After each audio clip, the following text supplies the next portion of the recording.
Hello everyone, I welcome all of you on my channel. My name is दीक्षा जयकर. ये आज के कुछ word है जिनको हम सीखेंगे द हिंदू न्यूज़पेपर के थ्रू. और इस वीडियो को सबसे पहले मैं इस वीडियो में आपको ये सारे वर्ड्स को सिखाऊंगी. और आपने जो पिछले वीडियो पे जो कुछ कमेंट किए थे उसके वो कमेंट भी मैंने मेंशन किया और उनके आंसर मैं इस वीडियो के एंड में दूंगी ताकि जो लोग सिर्फ इसको पढ़ने आए हैं उनका टाइम वेस्ट ना हो.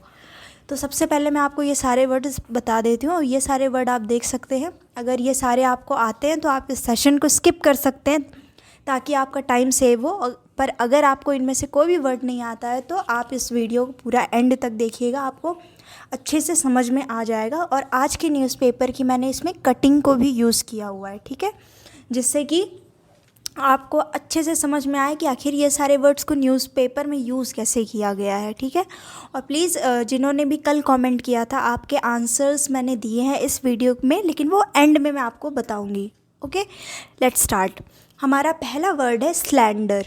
देखिए, पहला वर्ड है हमारा स्लैंडर. इसका मतलब होता है, let me change the colour of the pen. Okay, देखिए स्लैंडर जो है, जस्ट अ सेकेंड. देखिए, ये जो स्लैंडर वर्ड है इसका मीनिंग हमें देखना है, ठीक है. ये हमारा पहला शब्द है स्लैंडर. स्लैंडर का मतलब होता है किसी का निंदा करना. निंदा करना शुद्ध हिंदी हो गई. निंदा मीन्स किसी का अपमान करना, यानी कि बुराई करना, ठीक है. अपमान करना, किसी का निंदा करना. और इंग्लिश में क्या है, टू से बैड अबाउट समवन, किसी के बारे में कुछ बुरा कहना. और क्या, टू डिफेम अदर्स, यानी कि दूसरों को डिफेम करना, यानी कि उनके कैरेक्टर, मतलब उन्हें नीचा दिखाना, यानी कि एक वर्ड है, आप उसको इंग्लिश में बोलते हैं डिफेम. तो स्लैंडर का मतलब किसी की निंदा करना, किसी का अपमान करना, ठीक है. अगर आपको बोलना है कि डोंट स्लैंडर या फिर नो मोर स्लैंडरिंग, तो आप क्या कहना चाहते हैं कि नहीं, अब और निंदा नहीं करना है, ठीक है. अब इसको देखिए कि आज के न्यूज़पेपर में इसको कैसे यूज़ किया गया है. सेंटेंस क्या था, नो स्लैंडर प्लीज़, ठीक है. They are our freedom fighters first. तो ये एक आर्टिकल की हेडिंग है, ठीक है. ये हेडिंग है आज के एडिटोरियल की. तो उस आर्टिकल में क्या लिखा हुआ था, हेडिंग क्या है, नो स्लैंडर प्लीज़, यानी कि नो निंदा, कोई निंदा नहीं प्लीज़. वो हमारे फ्रीडम फाइटर हैं सबसे पहले. मतलब कि ये आर्टिकल मैंने तो पूरा नहीं रीड किया, बस मैंने शुरू का रीड किया ताकि मैं ये वर्ड आपको बता सकूं और मैं न्यूज़पेपर को बाद में पढ़ती हूँ. तो इसमें क्या कहा गया है कि वो हमारे सबसे पहले वो हमारे एक फ्रीडम फाइटर हैं, ठीक है. हमें जिन मतलब जो फ्रीडम मिली अंग्रेज़ों से, तो उसमें उनका बहुत बड़ा योगदान है. बहुत बड़ा क्या जो किया है उन्होंने ही ज़्यादातर किया है ना. चाहे वो लोगों को एनकरेज करना रहा हो तब, या जो भी चीज़ हो. तो हेडिंग है नो स्लैंडर प्लीज़, यानी कि नो निंदा प्लीज़, मतलब कि कोई निंदा नहीं प्लीज़. तो इस तरीके से इसको यूज़ किया गया है. पर अगर देख लीजिए, अगर आपको ये मीनिंग ना पता होती कि स्लैंडर का मीनिंग एक्चुअल में होता क्या है, तो आपको समझ में ही नहीं आता कि ये कहना क्या चाहा गया यहाँ से यहाँ तक. सॉरी, हाँ, तो मैं ये कह रही थी कि अगर आपको पता ना होता कि ये स्लैंडर की मीनिंग क्या है तो आपको समझ में ही नहीं आता कि ये क्या है. लेकिन पता है तो आपको समझ आ गया कि ये कहना क्या चाह रहा था. मूविंग ऑन, नेक्स्ट वर्ड है हमारा हिदरटो. अच्छा, हाँ, ये निंदा करती, ये लड़की निंदा कर रही है, ये भी देख लीजिए इस वीडियो में. कि मतलब कि ऐसा मैंने बैकग्राउंड सेट किया है कि वो कैसे बुराई कर रही है किसी की फ़ोन पे. ज़रूरी नहीं कर रही हूँ, बट मुझे इमेज लगानी थी तो मैंने लगाई. नेक्स्ट वर्ड है हमारा हिदरटो. हिदरटो का मतलब होता है सो फार या फिर अब तक, ठीक है. सो फार या फिर अब तक. सो फार का मतलब होता है अब तक. आप बोलिए कि जैसे आपको बोला कि नहीं, अब तक मैंने ये चैप्टर कंप्लीट नहीं किया है, तो आप बोलेंगे oh I haven't completed this chapter so far, यानी कि मैंने अब तक ये चैप्टर नहीं कंप्लीट किया है. तो सो फार को बोलते हैं इंग्लिश में एक और वर्ड है हिदरटो. अब इसको कैसे यूज़ किया गया होगा वो हम देखेंगे बाद में, अभी. फिर उससे पहले नेक्स्ट आप देख लीजिए. ओके, नेक्स्ट वर्ड है हमारा डिफायंस. डिफायंस का मतलब होता है टू डिसओबे, ठीक है. डिसओबे करना या फिर रेबेलियसनेस, रेबेल करना, या रेबेल का मतलब होता है विद्रोह करना, ठीक है. रेबेलियसनेस, डिसओबे यानी कि किसी का कहा ना मानना। तो इस बैकग्राउंड में मैंने क्या लगा रखा है कि ये लड़की जो है अपने वॉल, ये देखिए वॉल पे लिख रही है। बच्चों को अक्सर बोलते हैं पेरेंट्स कि don't write on the wall, but this girl is still writing on the wall. तो ये क्या कर रही है, शी इज़ डिसओबेइंग, यानी कि डिसओबे, अनादर कर रही हैं पेरेंट्स का, डिफायंस कर रही हैं, ठीक है। नेक्स्ट वर्ड है हमारा स्टैंड स्टिल।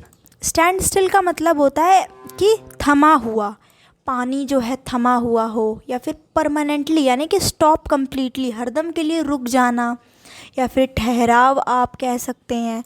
तो स्टैंड स्टिल मीन्स ठहरा हुआ, रुका हुआ, ठीक है। तो इसमें जैसे कि मैंने यूं ही वाटर लगा रखा है, देखिए पानी यहाँ पे ठहरा हुआ है एक जगह पे, है ना, इट्स नॉट मूविंग, ठहरा हुआ है यहाँ पे। तो आप इससे याद कर सकते हैं कि स्टैंड स्टिल का मतलब कम्प्लीटली कोई चीज़ स्टॉप हो, ठहरी हुई हो, ठीक है। अब ये 3 वर्ड जो मैंने आपको यहाँ पे बताए, सबसे ये हिदर्टो हो गया, फिर ये डिफायंस हो गया, फिर ये स्टैंड स्टिल हो गया, ये तीनों ही वर्ड का अब हम इस पैराग्राफ में देखेंगे, क्योंकि ये तीनों वर्ड को यहाँ पे एक साथ यूज़ किया गया था इस आर्टिकल में। देखिए, Gandhi ji had hitherto been struggling to find a way to counter the draconian and recently enacted Rowlatt Act। अगर आपने हिस्ट्री पढ़ी है तो आपको पता होगा कि ब्रिटिशर्स द्वारा ये एक एक्ट लाया गया था जिसे बोला जाता है काला कानून बोला गया था, ठीक है। रॉलेट एक्ट जो है इससे रिलेटेड है। तो इसमें क्या, इसको कैसे यूज़ किया गया है, Gandhi ji had हिदर्टो been struggling, आप बस यहाँ तक देखिए और यहाँ तक में मीनिंग समझ आ जाएगा। ये क्या है, कैसे यूज़ किया गया है कि Gandhi ji had हिदर्टो been struggling, यानी कि गांधी जी अब तक स्ट्रगल कर ही रहे थे, ठीक है। क्या, किस चीज़ का स्ट्रगल, कि वो किस तरीके से इस घटिया ये जो रॉलेट एक्ट है इससे मुक्ति मिल सके, ठीक है। तो आप एक्ट वैक्ट नहीं पता, कोई बात नहीं, आप यहाँ तक बस देखिए कि Gandhi ji had हिदर्टो been struggling, ठीक है। और फिर नेक्स्ट क्या है, the Satyagraha of April 6, 1919 was an act of defiance, यानी कि जो सत्याग्रह किया गया था वो एक तरीके का क्या था, डिफायंस था, यानी कि डिसओबे था। यानी कि सत्याग्रह क्यों किया गया था, क्योंकि उन्हें ब्रिटिश को डिसओबे करना था, कि जो तुम रूल लाओगे हम उसके खिलाफ़ काम करेंगे। तो डिफायंस का मीनिंग मैंने क्या बताया था कि बात ना मानना, डिसओबे करना। और दूसरा क्या है, defiance that brought the nation to a standstill. तो सत्याग्रह एक तरीके का ऐसा डिसओबे था कि उसने पूरे नेशन को स्टैंड स्टिल यानी कि ठहराव, यानी कि रोक के रख दिया था। यानी कि ऐसा सत्याग्रह अगर आप कर दें कि बार बार बाल नहीं काटेगा और जॉब पे कोई जाएगा नहीं, कोई दुकान बंद कर लेंगे, तो क्या पूरा नेशन स्टॉप हो जाएगा। तो इस सेंस में इस वर्ड को यूज़ किया गया है। तो इस पैराग्राफ में आपने 3 यूज़ किया है, 3 वर्ड को समझ लिया, hitherto, defiance and stand still. Next word है हमारा एबोरिजिनल। तो ये एबोरिजिनल एक वर्ड है, ये रहा, जिसका मीनिंग होता है, ये एबोरिजिनल का मतलब होता है 2।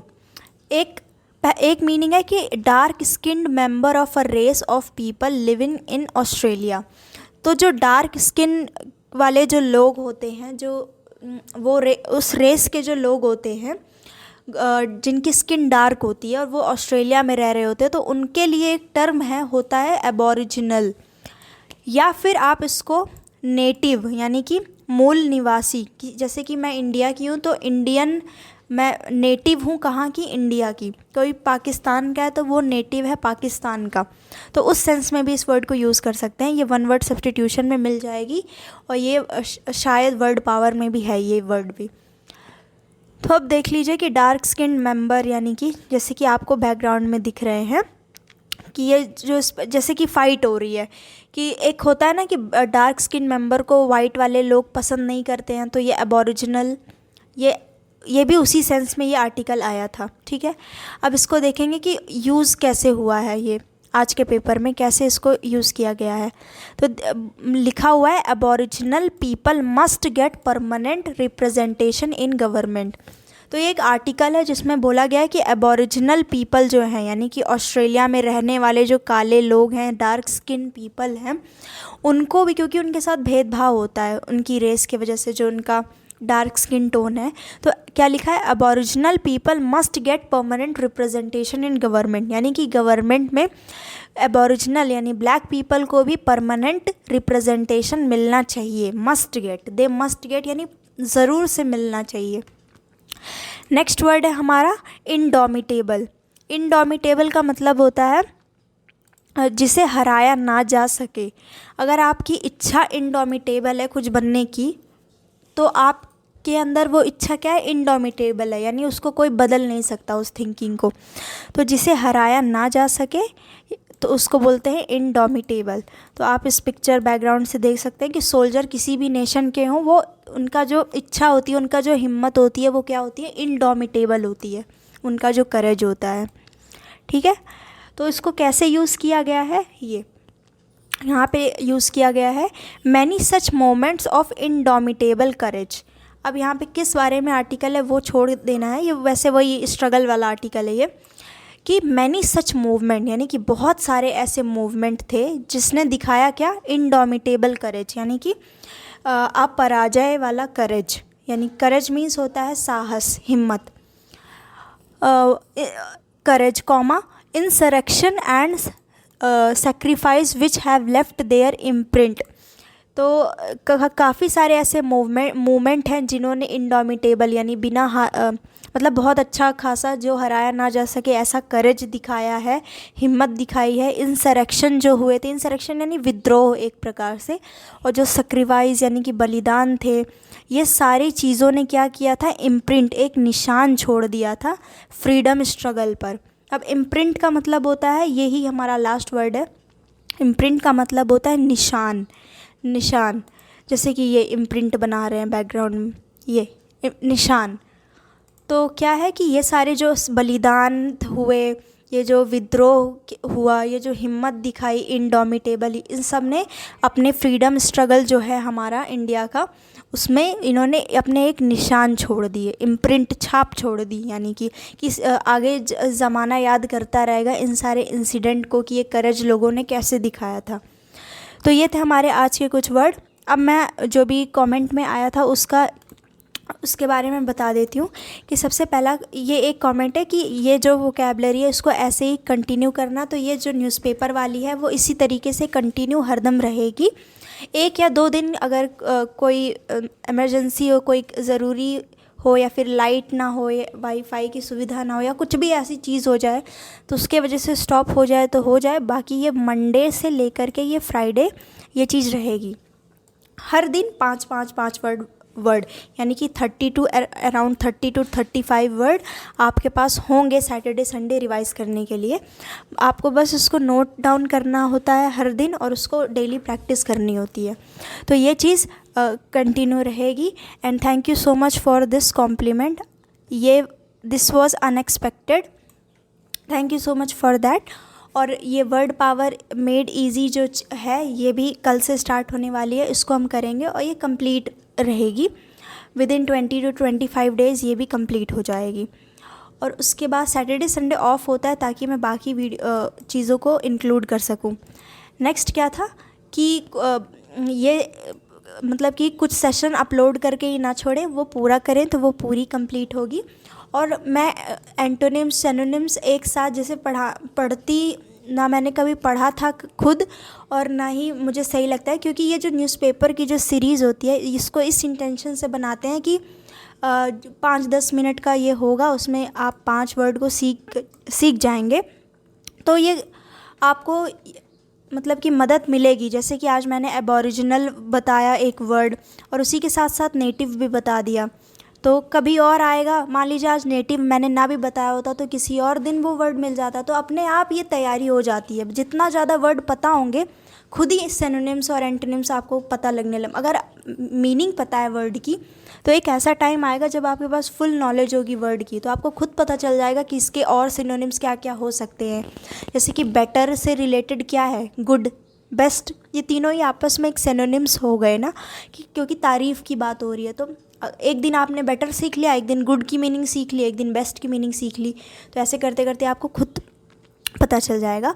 और वर्ड पावर मेड इजी की जो पीडीएफ होगी वो टेलीग्राम चैनल पे मिल जाएगी। तो बुक नहीं ली भी है किसी ने तो उसको ख़रीदने की कोई रिक्वायरमेंट भी नहीं होगी, क्योंकि हर सेशन में 10 से 12 वर्ड है, आपको वो सिंपली पीडीएफ में मिल जाएगा। आपको एक डायरी बनानी होगी और उसको नोट कर लेना होगा, और ऐसे ही 40 या 42 जो सेशन है उसमें जो भी वर्ड होंगे आपके पास एक कलेक्शन हो जाएगा एक डायरी में बस। और जो नेक्स्ट कमेंट था कि PQRS वाले या क्लोज टेस्ट ये सारी चीज़ें भी, तो अभी जैसे कि एक न्यूज़पेपर का ये जो चल रहा है ये तो चलता है, तो इसमें टाइम लगता है प्रिपेयर करने में, एटलीस्ट 1 आवर लगता है वर्ड को ढूंढना, फिर उसको थोड़ा बैकग्राउंड में वीडियो वगैरह लगाना ताकि याद करने में इजी रहे।